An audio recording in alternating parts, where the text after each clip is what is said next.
Thank you very much. Good afternoon. We continue to see a number of positive signs that the virus has passed its peak. It's been very devastating all over the world, 184 countries, probably more. This number was as of a week ago. Dr. Birx will walk through some of these trends in a few moments, but they're very positive trends for winning. We're going to close it out. While we mourn the tragic loss of life, and you can't mourn it any stronger than we're mourning it, the United States has produced dramatically better health outcomes than any other country with the possible exception of Germany, and I think we're as good or better. On a per capita basis, remember that, on a per capita basis, our mortality rate is far lower than other nations of Western Europe, with the lone exception of possibly Germany. This includes the UK, Switzerland, Belgium, the Netherlands, Italy, France. Spain, for example, has a mortality rate that is nearly 4 times that of the United States. But you don't hear that. You hear we have more death. But we're a much bigger country than any of those countries, by far. So when the fake news gets out there and they start talking about the United States as number one, but we're not number one, China's number one, just so you understand. China's number one by a lot. It's not even close. They're way ahead of us in terms of death. It's not even close. You know it, I know it, they know it, but you don't want to report it. Why? You'll have to explain that. Someday I'll explain it. Since we released the guidelines to open up America again, and this was 2 days ago, a number of states, led by both Democrat and Republican governors, have announced concrete steps to begin a safe, gradual, and phased opening. Texas and Vermont will allow certain businesses to open on Monday while still requiring appropriate social distancing precautions. And I can tell you the governor of Texas, Greg Abbott, he knows what he's doing. He's a great governor. He knows exactly what he's doing. Montana will begin lifting restrictions on Friday. Ohio, North Dakota, and Idaho have advised non-essential businesses to prepare for a phased opening starting May 1st. Throughout this crisis, my administration has taken unprecedented actions to rush economic relief to our citizens. As an example, you don't hear anymore about ventilators. What happened to the ventilators? And now they're giving you the other. It's called testing. But they don't want to use all of the capacity that we've created. We have tremendous capacity. Dr. Birx will be explaining that. They know that. The governors know that. The Democrat governors know that. They're the ones that are complaining. Through the Paycheck Protection Program, we've already processed nearly $350 billion to 1.6 million small businesses across the nation to keep American workers on the payroll. So we're asking the Democrats to get it done. This should be bipartisan. This should be 100% vote. And it's really been incredible. The $350 billion that's been approved is so popular, and it's keeping businesses open. They'll be open, hopefully forever. Our swift action is directly supporting 30 million American jobs. Amy Wright from North Carolina, as an example, said the program is a game changer for her and her family. It's coffee shops. And she has 120 employees, many of whom have developmental and intellectual disabilities. And now they're all staying, and they're getting paid, and she's got a dream, and it's going to take place very quickly when she opens again. So, Amy, good luck. North Carolina, great place. Scott and Julie Alderink help lead a church and own a restaurant in South Dakota with about 15 employees. They were already starting layoffs. Layoffs were moving along rapidly, but now they've hired their employees back, and they can keep their restaurant open, and it'll be moving quickly, very quickly, as opposed to not having anybody and probably not having a place to have all of these people employed. She would have been out of business. She would have been gone. The Paycheck Protection Program funding is now fully drained. It's out. It's gone. $350 billion to small businesses. And in turn, it goes to the employees of those small businesses. Lawmakers must stop blocking these funds and replenish the program without delay. The Democrats have to come on board. I used to read that these were Democrat programs, not Republican. Seems to have switched around a lot, hasn't it? Huh? Switched around a lot. The Republicans want it. I think the Democrats probably do too. But they also want other things that are unacceptable. This is about COVID. This is about the plague and what it's done to us. This isn't about extraneous things that they've been trying to get for years and that our country doesn't want them to have. As we enter the next stage of our battle, we are continuing our relentless effort to destroy the virus. My administration is taking steps to protect high-risk communities by providing funding for 13,000 community health center sites and mobile medical stations in order to equip them with the most advanced and robust testing capabilities. These sites are incredible. What they can do is incredible. The job they do is incredible. These centers provide care to 28 million people living in medically underserved urban and rural regions, including many African American and Hispanic communities. We're taking care of them. And it's so important because you've all been reading about the disproportionate numbers on African American, and you're reading a little bit less about Hispanic, but likewise Hispanic communities. The numbers are disproportionate. In fact, we're doing big studies on it right now. We don't like it. Not right. Nationwide, we've now conducted over 4 million tests, and Deborah will be talking about that. It's double the number conducted by any other country on Earth. So that's more than 2 times, actually, the number conducted by any other country on Earth. You hear so much about testing. What we've done is incredible in testing. And I started with an obsolete, broken system from a previous administration, or administrations. But I would really say administration for a different reason, because testing has become so advanced over the last number of years. And we have the most advanced of all. I spoke with other nations this morning, the leaders, and they all are talking about our great testing capability, and some of them want to know what to do. How can they get involved, because they need it for their own countries. In Louisiana, Massachusetts, Rhode Island, New York, and other hotspots, we have also tested more people per capita, by far, than Italy, Spain, Germany, France, and the United Kingdom, and all other major countries. So think of that. In New York, for instance, per capita testing is 6% higher than in Singapore. In fact, there's a typo. It's 67% higher. That's a big difference. I'd say there's a big difference between 6% and 60. I was looking, I said 6% doesn't look too good. It's 67%. Good job out there. Higher than Singapore, 64% higher than South Korea, and 47% higher than Australia. So it's 67% higher than Singapore, which is a very advanced place in terms of what they're doing. My administration has also been speaking frequently with many of the governors to help them find and unlock the vast unused testing capacity that exists in their states. Dr. Birx discussed yesterday the commercial and academic laboratories in the states have tremendous unused capability, which they can use. The governors should use it. Tremendous unused capability. They're waiting for business from these governors that some of them complain. I must tell you, for the most part, we're getting along great with them, but some of them like to complain. But I still go back because the hardest thing of all, by far, by a factor of 20, is the ventilators. And now we're the king of ventilators. We have ventilators. We're going to be helping other countries very soon. We're going to be helping Mexico. I spoke with the president of Mexico. He's great, great guy. And I told him we're going to be helping him. They desperately in Mexico need ventilators. And I told him we're going to be helping him very substantially. We're in a position to do that. We're building now thousands a week. And they're coming in rapidly. And they're very, very high quality. But we're also helping governors to develop strategies to smartly deploy their testing capacity to protect vulnerable and underserved populations while getting Americans at lower risk safely back to work. So again, we have tremendous testing capacity. Now, a lot of people like the Abbott test that we came up with. Abbott is a brand new technology, brand new test. It's great. It's 5 minutes, boom, you put it in. And we're making thousands of machines. Abbott is making thousands and thousands of machines, but not everybody's going to get that one, but they're going to get others. We have numerous platforms, which we'll talk about in a minute. Unfortunately, some partisan voices are attempting to politicize the issue of testing, which they shouldn't be doing, because I inherited broken junk. Just as they did with ventilators, where we had virtually none, and the hospitals were empty. For the most part, the hospitals didn't have ventilators. We had to take care of the whole country. We did a job, the likes of which nobody. We assembled an army of young, brilliant people. For the most part, young, a couple of older ones. But for the most part, they were young, brilliant geniuses that did a job like nobody would believe. I wish you could have seen it. Round the clock. And now the rest of the world's coming to us asking if we could help them with ventilators, because they're very complicated, very expensive. They're very hard to build. And we have them coming in by the thousands. But you don't hear that from even the governors. Nobody's complaining about ventilators. And if there was a surge, we could have ventilators to them within hours, because we have in stockpile almost 10,000 ventilators. You don't hear about hospital beds. When I first started, everyone was like, oh, hospital beds, hospital beds. The governor of New York correctly asked me for hospital beds, and we got the Army Corps of Engineers out, and they built them. He needed them. I mean, I know he said that we were projecting. We're not projecting New York. We're listening to the governors. He wanted them. He needed them, and we gave him thousands of beds in Javits Center. We brought the ship. Then the ship, we had it converted to a COVID-19, and that was a big deal, by the way, because of ventilation and all the things we had to do, but we did. And fortunately for him and for us, all of us, they haven't used either one very much because the numbers have gone down significantly. But it was there, and it was built, and it was beautiful. 2,900 beds. It was incredible what they did. They did it in a matter of a few days.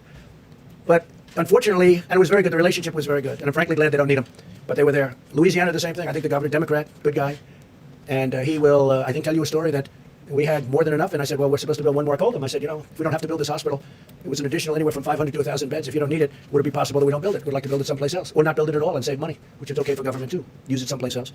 And he called me back the next day, and he said, sir, we don't need it. I said, that's great that you say that. I appreciate it. And he didn't need it. But we were ready to go. We took good care of Louisiana. We took good care of Michigan. We took good care of every place. We didn't miss a trick. And we're in great shape on testing. We have different platforms. We actually have 9 different platforms. And on Monday, we're going to be adding one that'll be 9 to 10. I don't like to count on them before they're up, but we'll have anywhere from 9 to 10 platforms with a tremendous testing capability. And people can go, and especially with phase 1. Now, at the same time, just like with ventilators, we're building now the best ventilators. Just like with ventilators, our testing is getting better and better. I took the first test. The first test was not pleasant. This was not a pleasant thing. I said, you got to be kidding, to the doctor. You got to be kidding. Up your nose, and then we hang a right, and it goes down here. And then we'll wiggle it around here under your eye, and then we'll pull it out, and we'll say, I said, no, there's no way that can happen. Is that the way it goes? You sure? This was a very unpleasant test.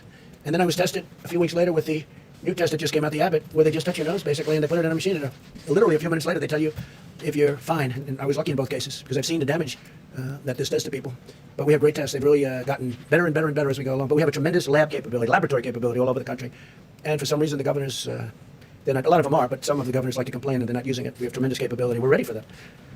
And as we go along, just like with the ventilators, we'll get better, more advanced, and we'll be able to do things that nobody would have even believed possible. But we started off with a broken system. We inherited a broken, terrible system. And I always say it, our cupboards were bare. We had very little in our stockpile. Now we're loaded up. And we also loaded up these hospitals. And, we're talking about payment. We gave billions of dollars worth of things to hospitals.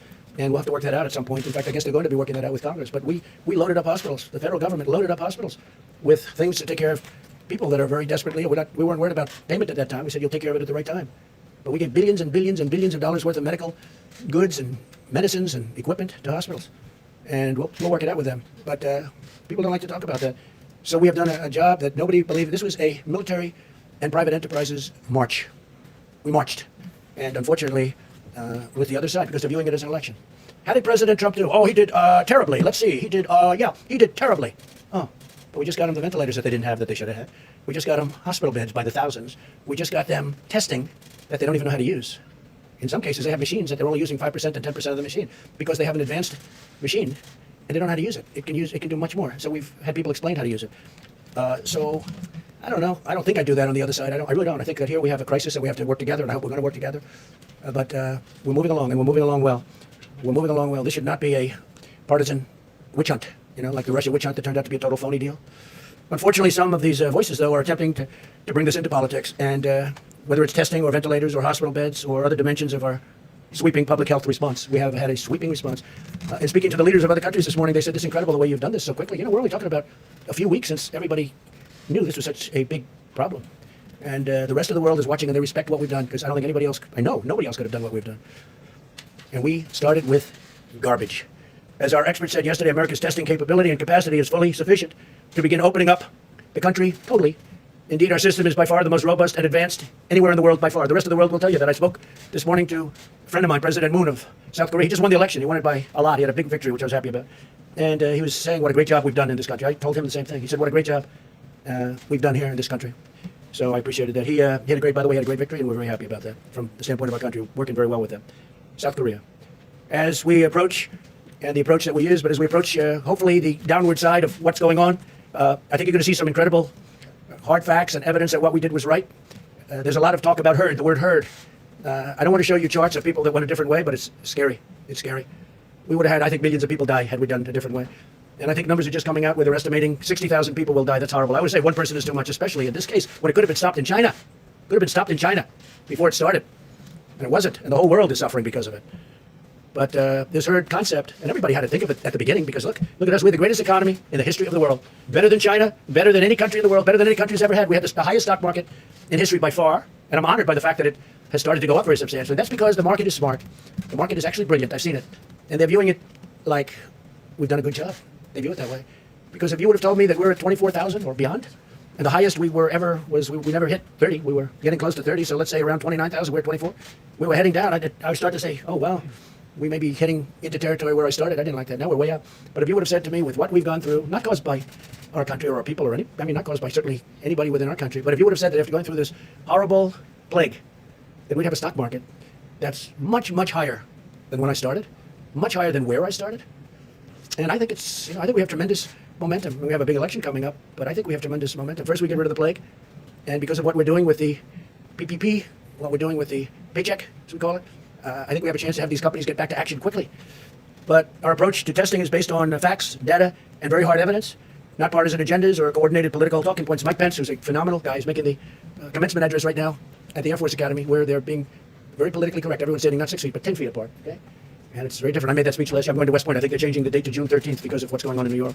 They're moving it to June 13th, West Point. So I'm doing that commencement speech. And they're going to have, but it's a big start. They're going to have the cadets. They may not have the parents, but they're going to have the cadets. The parents are so proud of them. I know at the Air Force Academy, where Mike is speaking right now, they don't have the parents. They have the cadets. They're very, very widespread. And you talk about social distancing. I mean, they are really spread. I looked at it. They're using 10 feet. So he's doing that, but they're having it. It's very important to have it. And that's a great thing. That's a great thing. That's a big start. So he's there right now, and I will tell you, he's a gentleman, Mike Pence, a real gentleman. And the Democrat senators requested a phone call with him yesterday, and I think they had, for the most part, all of them on, like approximately 47. I heard it was just about all of them, whatever it might be. I don't want to be wrong by 1 or 2 or 10, and have the press say, he lied, he told a lie, terrible, terrible, whatever it was, but they have 47, and I guess most of them were on. I heard they were so rude. I used the term today, I said rude and nasty, but I heard they were so rude. No matter what he said, which was all very positive in terms of winning this battle against the invisible enemy. No matter what he said, they were fresh, they were nasty, and it was, I heard, just a terrible thing. And I said, Mike, that's politics, that's what it is. If we came into this room today and said, the battle is over, we have won, it's 100% gone, the Democrats would say the president has done a horrible job. He has done a disgraceful job. It is a shame how bad he is. This is the talking points, this is political, and it would be nice not to have that, especially when we've done the job we've done. I mean, all you have to do is look at the big V for victory or V for ventilator. Take a look at it. Everybody said they had us on that. They had us. They thought they had us, but we got them done at numbers that nobody would have believed. And we did use our act, our production act, and we used it, but we didn't use it. We didn't need it like a hammer. All we had to do, for the most part, we used it actually in a number of cases, but for the most part, all we had to do is talk about it. All we had to do is say, we're going to use it if you don't do this. And everybody was, for the most part, good. We used it a couple of times because it didn't work out the easy way, but it worked out the hard way. But whether it was masks or ventilators. It was incredible what we've been able to do. So this is a very critical time for the American people, and the American people deserve real information and responsible and thoughtful dialogue from their elected leaders and from the media. The media's been some very honest, but some very dishonest. You know that. You know that. I mean, I even read a story where Mark Meadows, this tough guy, he was crying. He was crying. There was a Maggie Haberman. You know, she won a Pulitzer Prize for her coverage of Russia, but she was wrong in Russia. So was everyone else. They should all give back their Pulitzer Prizes. In fact, it turned out that the crime was committed by the other side. The crime was not committed by this side. It was committed by the other side, a bunch of bad people. You saw the reports coming out over the last 2 weeks. They got caught. So Maggie Haberman gets a Pulitzer Prize. She's a third-rate reporter, New York Times. And we put her name up here last week. You saw that? People thought it was a commercial. It wasn't a commercial. It's like a commercial, but it wasn't a commercial. It was just clips. And because we exposed her as being a bad reporter, what happened is she came out and said, Mark Meadows was crying. And they made it sound, I said, Mark, and it's okay if he did. I went, look. But I think he was crying probably really for the wrong reason. They had it down. But he's not a crier. And if he was, I don't cry. I could tell you people that you know that are very famous, they cry. And that's okay too. But it was a nasty story in so many ways. It was fake news. And she only did it because we exposed her for being a terrible, dishonest reporter. She is. I've known her for a long time. I haven't spoken to her in a long time. I made the mistake. I take a picture with her at the desk a long time ago. Every time she does a story, if I say, I haven't spoken to her in many months, maybe years. I don't speak to her. She's fake. A lot of people are fake. We have a lot of fake people. But what happens is she writes this story as retribution, puts it in the New York Times, and the New York Times is a very dishonest newspaper. It's my opinion. It's not an opinion. It's actually, from my standpoint, the very hard thing to figure, though, most people wouldn't know that, but I know because I know the facts. And they make up, I said it today, they make up words. Sources say, most often used sources say. You know what sources say mean? Sources say means they have nobody, and they make it up, okay? And they have a few other type statements that mean the same thing. But sources say is the most often used expression, the Washington Post, New York Times especially, CNN, fake news, CNN.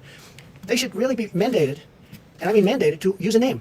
If there's a source, use a name. Say that Kayleigh McEnany said, or somebody, and you'd find out that the number one, the source wouldn't say it. The sources don't exist. I don't believe the sources exist. And I try and tell this. The beautiful thing about doing these conferences is that we have tremendous numbers of viewers, and I'm able to reach the viewers without having to go through fake news, where they make a good story into a bad story. So with all of that, it's been an incredible period of time. We've done a fantastic job with the talk of other nations. The leaders of other nations are calling us for help. They're calling us for equipment. They're calling us for testing capacities. Now, with the testing, we are going further. Deborah's going to talk about that now. With the testing, we have some other tests coming up that are going to be, I think, phenomenal. I think they're going to blow away everything as soon as they come out, and we're going to get them out as soon as possible. But I'd like to ask Dr. Birx to come up and say a few words about where we've come, how far we've come, and more importantly, where we're going from this point, because honestly, it's quite amazing. Thank you very much. Thank you, Mr. President. If we could have the first slide. I wanted to give you an update on where we are as states and as counties and as cities.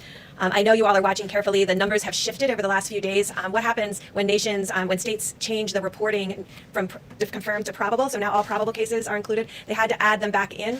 Even though the cases may have been from March, they were added over 14th, 15th, and 16th of April, and states may continue to be adding them. Eventually, we're hoping that those get accounted for on the day when the presumptive cases or the probable cases were counted, but right now they're added in one fell swoop. So this is New York and New Jersey, and I think we all know how difficult and what a difficult time both New York and New Jersey have had. I call your attention to that axis. It goes up to 250,000 cases, so you can get a frame of how we're talking about some of the other metro areas. Next slide. These are the 25 metro areas, the top 25 metro areas, and you can only see the New York metro area in this slide. Again, the axis goes up to about 300,000. It includes the New Jersey part of the metro area as well as part of southern Connecticut. Next slide. But if I take New York out, and the reason I wanted to do that, now the axis is 1/10 of the previous axis. So that previous axis, the previous slide, 300,000, this slide, 30,000. So that will give you a frame of reference for some of these other metros. The reason I wanted to show you this is cumulative cases, and we are still tracking very closely the issues in Chicago and Boston. But on this slide, I hope you can see the yellow line. That is Detroit. And Detroit, and this mayor of Detroit has really done an extraordinary job, and the people of Detroit have done an extraordinary job with their social distancing. The other line I want to call your attention to is the line here. This is New Orleans. And I think, frankly, I was concerned about New Orleans because they had a lot of pre-existing comorbidities. They have 2 or 3 major hospitals, but cover a very large area, a geographic area. And that other blue line that you can see that's down right here, that's the Seattle line. And you can see that their response, because of the nursing home alert, they were one of the first states in the first metro areas to really move to social distancing. And so they've really never had a peak like many of the other metros. Next slide. Then I just want to take you through some of these new case graphics. That was cumulative cases. This is daily cases. And obviously there's a lot of variability in reporting, but you get a sense over time when you look at daily cases. So New Orleans is on the panel on your left and Baton Rouge on your right. But you can see clearly New Orleans about a month ago, very low levels, probably less than 50 cases, large peak and spike around the beginning of April, and they have come down, and they have it down to very few cases. Again, I showed you before how both their syndromic cases have come down, as well as their actual case number of cases. Next slide. This is Seattle. So you can see they had a much lower peak. And this is when we talk about flattening the curve. This is what flattening the curve looks like. It becomes a longer, slower decline, but it never gets very high and then goes back down. Next slide. And then this is Detroit. And we always look at the metros as a consolidated. So this is both Wayne and Oakland in Michigan. And we really want to thank the mayor for the incredible job that they've done to really ensure that everyone is receiving the adequate health care and testing. And they've done quite a good job with testing in Michigan. But all of these states, Louisiana and New York, have tested 30,000 per million inhabitants. Those are some of our highest numbers across the board. And next slide.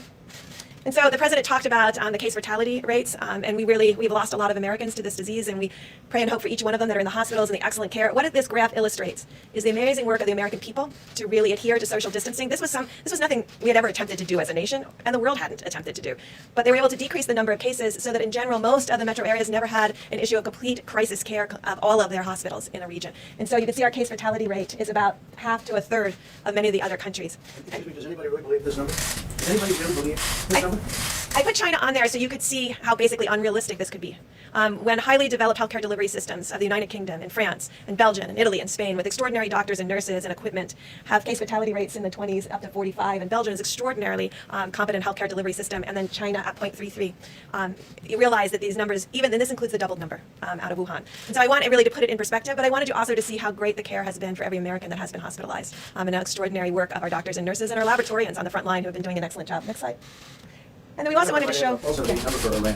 Does anybody really believe that? You see what's going on there. Does anybody put that slide back with you? Does anybody believe this number? Does anybody believe this number? These are more and this is why on television than that. This is why the reporting is so important. And I think you remember almost 6 weeks ago, maybe a month ago, I was telling you what Italy was showing to us and what France was telling to us and the warnings that they gave to us and said, be very careful. There's an extraordinary high mortality among people with pre-existing conditions. And we used their information to bring that to the American people. That alert before we even had significant cases, came from our European colleagues on the front line. And that's why we keep coming back to how important in a pandemic and a new disease, it's really critical to have that level of transparency because it changes how we work as a nation. It allowed us on over March 15th to make an alert out there about vulnerable individuals and the need to protect them. And my call out to millennials to really protect their parents, protect their grandparents, and get that information out to everyone that there were pre-existing conditions that put people at greater risk. That information came from our European colleagues who were in the midst of their battle themselves. And so there is never an excuse to not share information. When you are the first country to have an outbreak, you really have a moral obligation to the world to not only talk about it, but provide that information that's critical to the rest of the world to really respond to this credibly. And I really want to thank our European colleagues who worked so hard to get us that information, even in the midst of their own tragedies. And I think that really shows how important transparency is. And we go to the next slide. We're going to show you this really encouraging and great news. So we know that fatalities will continue to lag because people are in hospitals still, and some are still in intensive care units. But these COVID-like illnesses, this is our hospitalizations that are related to flu per 100,000 Americans. This is this year's flu season, and you can see our COVID-like illnesses, and this is all of them, probable and confirmed cases, our hospitalizations are declining. Now, I showed you metros that have made tremendous progress, and we've been up here many times talking about it being 6, 10, 15 additional cities, and now we're really just focused on Chicago and Boston and Massachusetts, and really some issues that Providence is starting to improve now, so their relationship to the 2 large outbreak cities. But this is really reassuring to us of the progress we're making across the country against this disease, and I just really want to conclude by thanking again the American people for making these type of graphics possible. Thank the data team who puts these together for me, so they are working to about 3:30 every morning to make sure that we have the most up-to-date information. That's the data that goes to our supply chain individuals to ensure that every hospital in every state and every community has what they need based on data, and to make sure that we're serving the needs of the American people as effectively as possible. Thank you, Mr. President. Thank you very much. The fact is that we've been learning a lot from Deborah and Tony and so many of the professionals, the director. PEPFAR, we're spending the United States, with that help to the best of my knowledge, mostly in Africa, $6 billion a year. And that's on AIDS. What we've done for AIDS in Africa is unbelievable. We spent $6 billion a year. That's been going on for a long time. Nobody knows that. You've never heard that. I've never heard that. $6 billion a year. Millions of people are living right now and living very comfortably because of the fact that we have found the answer to that horrible, horrible plague. That was a plague. But we spent $6 billion a year. And from what I hear, it's very well spent, done by professionals, including this great professional right here. That was the thing that you worked hardest on, and something that was very close to our heart. So it's it's something that I think people should start hearing. The World Health Organization, we're just finding more and more problems, and we spend this money really well. There are other ways we can spend the $500 million. That's $500 million. This is $6 billion. But we can find other ways to spend it where people are going to be helped. We think in a much greater way. We're doing some research on certain people that take a lot of credit for what they do, and NIH is giving away a lot of money. A lot of money. We give away for many years. They give away a lot of money. And some people complain and some people don't. Some people are extremely happy. So we're looking into that also. They're giving away approximately, as I understand it, recently more than $32 billion a year. $32 billion. And so we've been looking at that for a while, and we're going to be having some statements to be made about that. $32 billion a year. It's a lot of money, and we want to make sure it's being spent wisely. And we've been doing that, by the way, and we'll have some statements on that. And those are much bigger numbers than what we're talking about with national. If you look at with our friends from wherever they come from, 500 million. is a lot of money, but it's not a lot compared to the kind of money that we give out. I think over the years, it's been averaging about $32 billion. $32 billion. So we've had our eye on that one for a while. We also talked about the lab in China, where I guess 3.7 million was given some time ago, and we're looking at that very closely. Chief of Staff has that pretty much under control, but it's money that, too bad it got spent there. But that was spent, what year was that, Mark? It was 4 or 5 years ago. 6 years ago, approximately. So we're looking at that, and that's the lab that people are talking about. All right, so we're looking at a lot of things. There's tremendous waste in our government. We found it in many different ways and in many different forms, and this is one of them. This is one of them. We can spend, I was talking to Dr. Birx, we can spend $500 million using all of it in a much more efficient manner if we choose to do that, and it'll be to the good of many more people than are getting it right now. But you look at the mistakes that were made. I mean, so late, long after I said we have to close off our country, they were actually against our closing off our country to China. When I did that in January, they were against that. They didn't like the idea of closing off our country. They said it was a bad thing to do, actually, and they've since taken that back. But it was a very lucky thing that we did it. Very lucky. We would have had numbers that were very significantly greater. Tony Fauci said that. He said it would have been very significantly greater had we not done that. So we made a lot of moves that were good moves, but it's still a very depressing subject because it's a lot of death. And if it was stopped very early on at the source, before it started blowing into these proportions, you have 184 countries that would have been in a lot better shape. But our country is getting back, and I expect that we're going to be bigger, better, and stronger than ever before. I will take a few questions. Jeff? Mr. President, you mentioned, and the doctor mentioned China a few times today, that clearly suggesting that the data has not been good. And Can you tell me, do you think that data is good when you see that? Do you think that's correct? Okay. Do you honestly believe that's correct? dramatic contrast. So my question for you, Dramatic? Yes, it's dramatic. so my question for you, sir, is Why didn't the press, why didn't you people figure that out, though? Why do we have to put up a chart? The number's impossible. It's an impossible number to hit. But why haven't you come up and said that? the question, sir, is China now cooperating with the United States to figure out what happened, and what do you want from them now? Well, they said they're doing an investigation, that they're doing an investigation. So let's see what happens with their investigation. But we're doing investigations also. Yeah, go ahead, please. Thanks, sir. You've spoken, you heard Dr. Birx a moment ago say that every country has a responsibility to tell the rest of the world what's going on. You've talked repeatedly about how this could have been stopped in the past. I know you don't want to telegraph what you would do, but do you think that there should be some consequences if in the end, China was responsible for all of this? Well, if they were knowingly responsible, certainly. If it was a mistake is a mistake. But if they were knowingly responsible, yeah, then there should be consequences. You're talking about, potentially lives like nobody's seen since 1917. And, the other thing, had we not done what we did in terms of closing, because there is that concept of let's let it ride. But at some point, I'm going to have to. I don't want to embarrass countries that I like and leaders that I like. But you have to see some of these numbers. In my opinion, so we're talking about maybe 60,000 or so. That's a lot of people, but that's 100,000 was the minimum we thought that we could get to, and we will be lower than that number, anywhere from 100 to 220,000 people. But I really believe it could have been billions of people had we not done what we did. We made a lot of good decisions, but one of those things. Go ahead. Have you ruled out that this was an unknowing situation? I haven't ruled out anything. I want to look at the facts as they come in. No, I want to look at the facts, please. Thank you, sir. Thank you very much, Mr. President. Last week, you claimed that you're in charge of everything. Yet the American people don't understand why you're unwilling to use the awesome powers of your presidency to make American companies manufacture the PPE and also the testing equipment that you Who need you to implement your recommendations. No, but who you with? I'm with TMN. Recommendations for TMN. What is Talk TMN? Media News. What? My name is Doug Christian with Talk Media News. Yes. Talk Media News. Yeah. And Go ahead, keep reading your question. the thing is how to make companies build these testing equipment so that you can do what you want. Well, we're doing that right recommended. now. We're doing it right now with ventilators. We have General Motors, we have General Electric, we have 11 different companies, great companies building them for us all over the United States. We're starting to make our own gowns, as they call it. We're making some incredible things. And as far as the testing is concerned, most of that now is done in the United States. We're doing it in the United States on different platforms. And so I just don't think you were listening. Senators were complaining to Which to senators? Vice President Which Pence senators? yesterday. Which senators? Independent Senator Angus King. He's not an independent, okay? Angus King is worse than any Democrat. Go ahead. But he said that he was livid, actually. Of course he said that. Because he's a Democrat, okay? Angus King is not an independent. He uses that term for whatever reason. It's a waste of time. He's not a very emotive type Oh, of yes, he senator. is. You haven't seen him.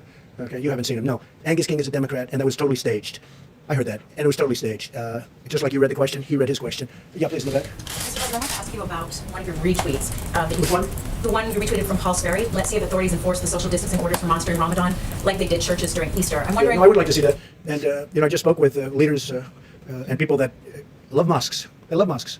And I'm all in favor of that. But I would say that there could be a difference, and we'll have to see what will happen. Because I've seen a great disparity in this country. I've seen a great disparity. I mean, I've seen a very strong anti-Israel bent in Congress with Democrats. It was unthinkable 7 or 8 or 10 years ago, and now they're into a whole different thing between Omar and AOC. I say AOC plus 3, add them on. You have, I mean, the things that they say about Israel are so bad, and I can't believe it. Now, just a minute. So I would be interested to see that, because they go after Christian churches, but they don't tend to go after mosques, and I don't want them to go after mosques, but I do want to see what their bent is. Yes, please, in the back. Mr. President, that in fact Go ahead, you're please. suggesting that imams wouldn't follow social No, distancing? I think that I just had a call with imams. I just had a call with ministers, rabbis. We had a tremendous call with the faith leaders. No, I don't think that at all. I am somebody that believes in faith. And it matters not what your faith is, but our politicians seem to treat different faiths very differently. And they seem to think, I don't know what happened with our country, but the Christian faith is treated much differently than it was, and I think it's treated very unfairly. Yes, please go ahead in the back. I know for the Department of Justice with that support. Oh, yeah, please. Oh, yeah. Mr. President, the Paycheck Protection Program saved an estimated 15 million jobs. It's run out of money. The Democrats, specifically Nancy Pelosi, have been blocking that funding. Do you know why Speaker Pelosi is driving her feet on that? Well, she thinks it's politics. I don't think it's good politics. Nancy Pelosi's been blocking it. Schumer's been blocking it. And I think they think it's good politics. I don't think it's good politics. I think it's bad politics, but I don't care about the politics. It's so great for our country because we're going to have all of these companies that are, it's a bigger employer. Let's say it's the same, but essentially it's the same power, all of these small businesses added together as the big companies. It's about 50-50. And it's so important. And they will be scattered if we weren't able to do what we're doing. And essentially, we're giving these small businesses that won't make it, they can't because they're closed. We're giving them money to take care of their employees so when we open, they can get back into business. It's been a very popular plan, even with Democrats. I think it basically passed unanimously twice, the first section, which is $350 billion. So we're trying to get $250. Nancy Pelosi is blocking it. She sits in her house in San Francisco, overlooking the ocean, and she doesn't want to come back. She doesn't want to come back. She doesn't want to come back to D.C. She's got to get back and get this thing approved. It's very important. Please, go ahead. First, if I may, you again praised the American people for doing their bit over the past few weeks. But what goes through your mind when you see photographs of crowded beaches in Florida? Is that a concern that when we start seeing some of these restrictions being lifted? Well, as I described, we go metro by metro, county by county, and so I'd have to link that with a specific county and look at their case rates. I believe the governor and the public health system that Florida has, they have some of the best county public health individuals I have ever had to deal with. They are amazing because I had to work with them under HIV/AIDS. So if the county health directors believe that that's appropriate for their county, then I'm not going to second judge an individual's approach to this because I can't see into every single county and the low rates. I can just see there's no cases. So I don't know if that's a county with very small cases or not, but I think their county health official would know. And many of the counties, as you know, are really free of this horrible enemy. So we're opening up. You'll be seeing a lot of this country start to open up fairly quickly. Yes, please. Thank you, Mr. President. You mentioned the importance of social distancing, but for example, Stephen Moore, someone you appointed to your Open the Country task force, is organizing a protest in Wisconsin. But aren't they, in a sense, protesting your very own guidelines? Well, we have a flexibility. I didn't see what Stephen said. I can tell you he's a very good economist. He's been calling shots right. He said we need to be the Rosa Parks of government injustices. Well, there is a lot of injustice. When you look at Virginia, where they want to take your guns away, they want to violate your Second Amendment. When you look at, look, I'm getting along very nicely with the governor of Michigan, but she has things, don't buy paint, don't buy roses, she's got all these crazy things. I really believe somebody sitting in their boat in a lake should be okay. They shouldn't arrest people. Some of them are being unreasonable. I really believe that. They're being unreasonable. But I think Virginia's a great case, though, because they're using this. They're trying to take your guns away in Virginia. And if people in Virginia aren't careful, that's what's going to happen to them. So, yeah, I could see where he's coming from. I think it's a strong statement, because hopefully this will be over very soon for all of us. But some have gotten carried away. They have absolutely gotten carried away. So these protesters are protesting your social distancing guidelines? I don't know. I notice there are a lot of protests out there. And I just think that some of the governors have gotten carried away. We have a lot of people that don't have to be told to do what they're doing. They've been really doing everything we've asked them. We have a few states where, frankly, I spoke to the governors, and I could have gotten them to do, if I wanted to do what would have been perhaps politically correct. But they've been doing incredibly anyway. And as one of them said, everybody's doing exactly the same. In fact, our record is better than states where they're under a mandate or where they've agreed to do certain things. Now, we have some great states out there. We have incredible people in our country. And for the most part, that is a strong statement, but I understand where it's coming from. And I think one of the greats would be one of the really important places that people really have to start looking at is what's going on in Virginia, because that's a mess with a government, with really a governor that's under siege anyway. Yeah, please. No, with the beautiful head of white hair. Go ahead. I'll tell you about like his hair in about a minute after he asks the question.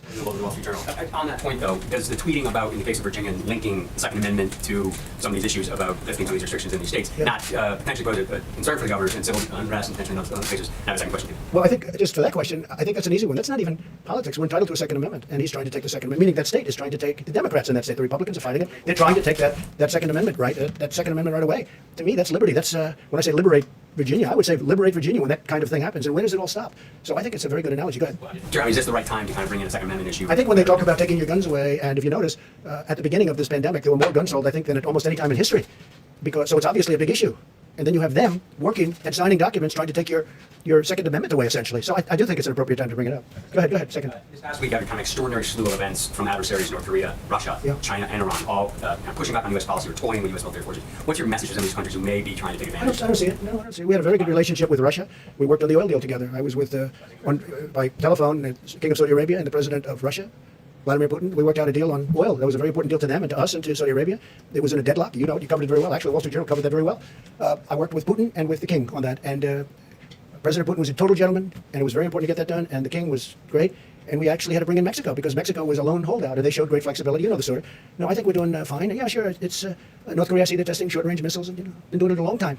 I received a nice note from him recently. It was a nice note, and I think we're doing fine. Look, if I wasn't elected, you would right now be at war with North Korea, okay? I'll tell you for your people that don't understand the world and they don't understand how life works. If I wasn't elected, you would right now, maybe the war would be over, hopefully with a victory. But if you remember when I first came in, we didn't have ammunition. Not a good way to fight a war. President Obama left us no ammunition, okay? And he left us virtually no medical and ventilators. He left us, the cupboard was dry, right? The cupboard was dry. No, I think right now you'd be at war essentially, in some form, be over. It would be raging with North Korea if I weren't president. And we're doing just fine with North Korea, just fine. Let's see how it all ends up. You know, in the meantime, they said, oh, Trump's giving up. And they said, oh, really, what's he giving up? And they said, I don't know. Then they said, he met. Oh, I met. No, I have a good relationship with Kim Jong-un. That's not a bad thing to have a good relationship. Obama wanted a relationship. He wouldn't meet with Obama. Wouldn't meet with him. Okay, have a good relationship with him. We met at the line. I stepped over the line the first time anything like that's ever. It's all good. It's good. But when they say, the stupid people, I call them stupid people, or the haters, they say, Trump's giving up so much. Really? I've actually increased the sanctions. China's been very good on the border. In fact, right now, the border is stone cold closed between China and North Korea. Our relationship with China was good until they did this. Once we found out about this, look, we just made a trade deal with China's going to have to buy $250 billion a year on our product, $50 billion from the farmers, $40 to $50 billion from the farmers. The relationship was good when we were signing that, but then all of a sudden you hear about this. So it's a big difference. You know, the question was asked, would you be angry at China? Well, the answer might very well be a very resounding yes, but it depends. Was it a mistake that got out of control, or was it done deliberately? Okay, there's a big difference between those two. In either event, they should have let us go in. You know, we asked to go in very early, and they didn't want us in. I think they were embarrassed. I think they knew it was something bad, and I think they were embarrassed. But, you know, no, I think we're doing very well. So you said Russia, you said China, you said North Korea, Iran. When I came in, Iran was a terror. We had 82 points of fighting. We had 18 points of major confliction. The first week, I said, tell me about Iran. Sir, we have 18 points of confliction, meaning Yemen, Syria, all Iraq. They're going into Iraq all over the place. They're a much different nation right now. I stopped that horrible deal, and they want to talk, except that Kerry violated the Logan Act. He made the deal, and he doesn't want them to make a deal because I would have made a deal, in my opinion, except that John Kerry, who made the deal originally, which was a stupid deal to make, give him $150 billion, give him $1.8 billion in cash, in green. That would be more than this room 10 times with $100 bills. You could fill up this room 10 times with $100 bills, and it's not that small a room. And I say he violated the Logan Act. I think it was a major violation. I think we would have had a deal if it wasn't for John Kerry. But he doesn't want to be number one embarrassed. Number two, he said, let's wait till after the election. Maybe Sleepy Joe Biden's going to win. And if Sleepy Joe Biden wins, you'll own the United States. And China will own the United States. China's paid us, you know, for the Wall Street Journal, hundreds of billions of dollars. Is that right, tariffs? And we gave a lot of that money, a small percentage, but a lot of money to the farmers. And it kept the farmers going great.